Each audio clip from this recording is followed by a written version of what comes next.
मलीर दरसाणो छिनो जे senior उस्ताद फज़ल हुसैन जोखियो जे retirement थियण जे मौक़े ते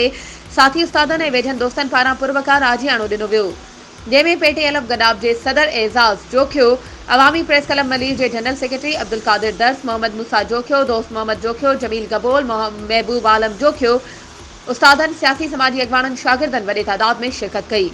उन मौक़े ते सीनियर उस्ताद फज़ल हुसैन जोखियो खे अजरकूं पेश करे खे ज़बरदस्त भेटा पेश कई वई।